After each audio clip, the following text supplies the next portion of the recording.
दोस्तों, कहा जाता है ना कि अवैध संबंधों का अंत अक्सर दर्दनाक ही होता है। ऐसा ही एक मामला हमारे सामने आया है। इसे जानने के बाद आपको बड़ी हैरानी होगी। दोस्तों, बताना चाहता हूं, एक 53 साल का अधेड़ व्यक्ति अपनी भूख को मिटाने के लिए पड़ोसन के घर की ओर जाता है। रात का वक्त होता है। वो जैसे ही पड़ोसन के घर के पीछे से चोरी छुपे जा रहा होता है तो उसे ये नहीं पता था कि रास्ते में ही उसकी मौत खड़ी हुई है। जैसे ही वो हल्के हल्के पैरों से चोरी छुपे पड़ोसन के घर की ओर बढ़ रहा था, तभी अचानक से उसका पैर एक बिजली के नंगे तार पर रखा जाता है और वहीं पर उसकी तड़प तड़प कर मौत हो जाती है। लगभग आधा घंटा गुजर जाने के बाद जब लोगों को पता लगता है कि वो आदमी मर चुका है तो फिर बिजली काटी जाती है और इस आदमी को शव को उठाया जाता है और पास के ही धान के खेत में डाल दिया जाता है। जी हाँ दोस्तों, इस मामले को, इस हत्या को एक हादसा बताने के लिए ये साजिश रची गई थी। बिजली का तार रास्ते में बिछाया गया था, लेकिन उन लोगों को यह नहीं पता था कि जो पुलिस है वो चंद घंटों में ही इस केस का खुलासा कर देगी। दोस्तों, आज की जो सच्ची कहानी मैं आप लोगों को सुनाने जा रहा हूं, ये बड़ी ही रहस्यमय और रोचक कहानी है। इस कहानी से आपको एक बहुत बड़ी सीख मिलने वाली है। और हमारी आप लोगों से एक छोटी सी रिक्वेस्ट है, अगर अभी तक आपने हमारे चैनल को सब्सक्राइब नहीं किया है तो हमारे चैनल को सब्सक्राइब कर लीजिएगा और वीडियो को लाइक कर दीजिएगा। तो चलिए दोस्तों, शुरू करते हैं और बताते हैं कि आखिर पूरा मामला क्या है। दोस्तों, आज की हमारी इस सच्ची कहानी की शुरुआत होती है केरल से। केरल की एक कॉलोनी में एक दिनेशन नाम का व्यक्ति रहा करता था, जिसकी उम्र 53 साल के करीब होती है। दिनेशन की पत्नी नहीं थी, क्योंकि 5 साल पहले एक बीमारी के चलते दिनेशन की पत्नी का देहांत हो चुका था।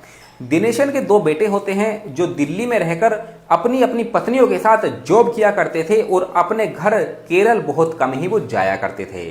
ऐसे में दिनेशन घर पे अकेला रहा करता था और अपनी जिंदगी को बड़े अच्छे से काट रहा था। दिनेशन के खर्च के लिए उसके जो बेटे थे वो पैसे भेज दिया करते थे, यानी कि उसको किसी बात की कोई भी प्रॉब्लम नहीं थी। दिनेशन की जिंदगी काफी मस्त तरीके से कट रही होती है। दिनेशन के घर के पास ही एक घर और बना होता है और उस घर में एक 35 साल की बेहद ही खूबसूरत औरत रहा करती थी, जिसका नाम किरण होता है। किरण अपने पति के साथ रहा करती थी। इसका पति केरल की ही एक मल्टीनेशनल कंपनी में जॉब किया करता था। वो सुबह को जाता था और शाम को वापस आ जाया करता था। किरण अपने पति से अक्सर लड़ाई झगड़ा किया करती थी, क्योंकि उसकी जो ख्वाहिश थी, उसके अंदर जो वासना थी वो पूरी नहीं हो पा रही थी। उसका पति वो सब पूरी नहीं कर पा रहा था, वो अपनी पत्नी को खुशी नहीं दे पा रहा था। ऐसे में किरण के अंदर चिड़चिड़ापन आ जाता है। अक्सर वो अपने पति से लड़ाई झगड़ा किया करती थी। कभी कभी तो इन दोनों के बीच में लड़ाई झगड़ा इतना हो जाया करता था कि दिनेशन को इनका बीच बचाव करने के लिए इनके घर पे आना पड़ता था। जी हाँ दोस्तों, किरण ने अपने पति से कई बार कहा था कि वो एक हकीम से जाके अपना इलाज करवा ले, लेकिन जो उसका किरण का पति था उसने कई हकीमों से अपना इलाज करवाया था, लेकिन वो फिर भी ठीक नहीं हो पा रहा था।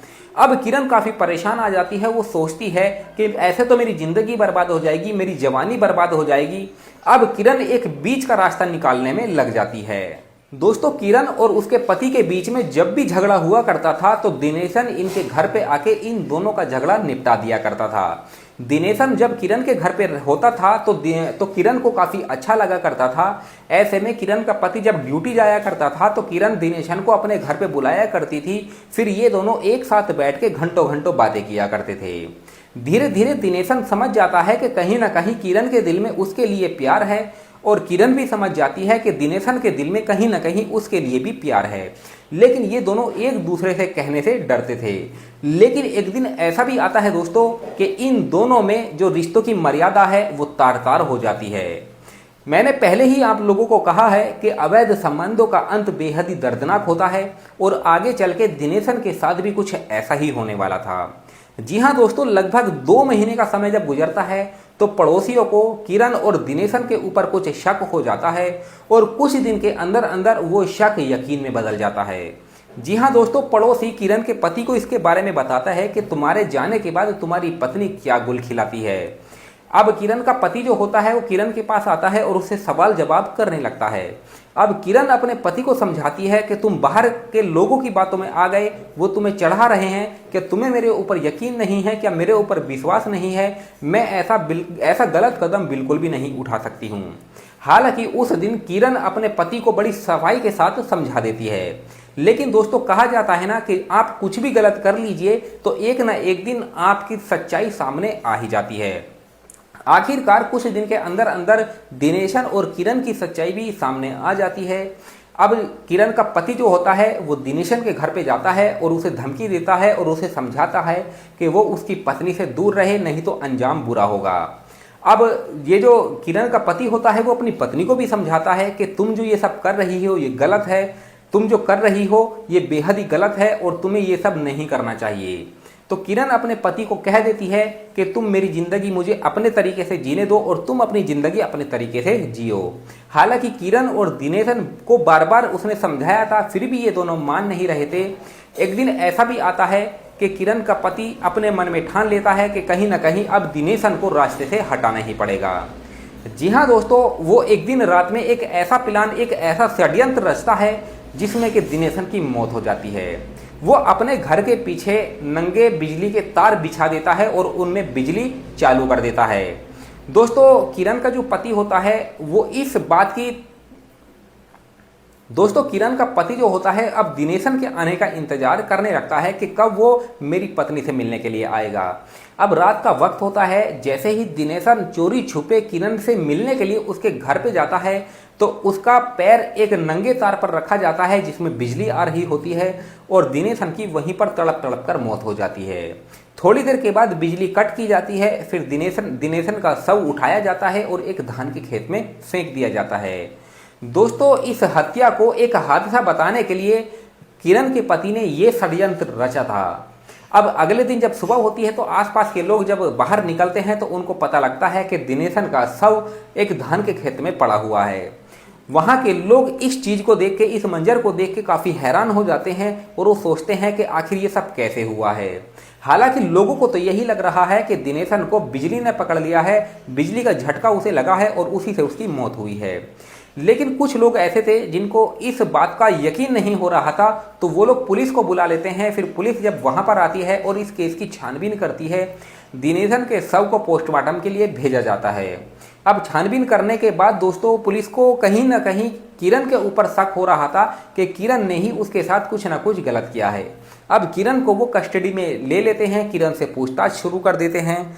तो पूछताछ में दोस्तों किरण ज़्यादा कुछ नहीं बताती है। अब पुलिस आसपास के लोगों से भी पूछने लगती है, आसपास के लोग कुछ बता नहीं रहे थे, लेकिन उन्हीं में से एक आदमी पुलिस को बताता है कि किरण और दिनेशन के बीच में कहीं ना कहीं गलत रिश्ते थे, जिस वजह से उसका जो किरण का पति था वो अपनी पत्नी से और दिनेशन से नाराज था। अब पुलिस को किरण के पति के ऊपर शक हो जाता है, वो उसको गिरफ्तार कर लेते हैं और उससे पूछताछ करनी शुरू कर देते हैं। शुरुआत में तो ये कुछ नहीं बताता है, लेकिन जब पुलिस सख्ती से पूछताछ करती है तो वो टूट जाता है और अपना जुर्म कबूल कर लेता है। जुर्म कबूल करने के बाद दोस्तों वो पूरी बात पुलिस को बता देता है। वहां पर मीडिया भी आ जाती है, अखबार वाले भी आ जाते हैं। इस खबर को वो जब छापते हैं और ये खबर जब लोगों में सोशल मीडिया और अखबारों के माध्यम से जाती है तो लोग हैरान थे और परेशान थे और ये सोचने पर मजबूर हो जाते हैं कि एक व्यक्ति ने इस तरीके से बदला लिया कि एक अधेड़ व्यक्ति, 53 साल के अधेड़ व्यक्ति की किस तरीके से निर्मम तरीके से उसकी हत्या कर दी। जी हाँ दोस्तों, किरण के पति के ऊपर एक चार्जशीट बनाई जाती है, फिर अदालत में पेश किया जाता है और वहां से उसे आजीवन कारावास की सजा सुना दी जाती है। तो आज की इसे सच्ची कहानी को सुनाने का हमारा मकसद आप लोगों को परेशान करना या आपका दिल दुखाना नहीं था, सिर्फ आप लोगों को सचेत और जागरूक करना था दोस्तों कि ये जो जीवन है दोस्तों, ये जिंदगी में सिर्फ एक ही बार मिलता है। तो आप इस जीवन को बड़े अच्छे से जिए, आप कोई भी क्राइम ना करें ताकि जिससे कि आपकी जिंदगी पर असर पड़े। तो ये कहानी दोस्तों आप लोग को कैसी लगी, इस कहानी से आपको क्या सीख मिली और आपकी क्या राय है, आप हमें कमेंट सेक्शन में बता सकते हैं। चलिए मिलते हैं फिर किसी और वीडियो में, तब तक धन्यवाद।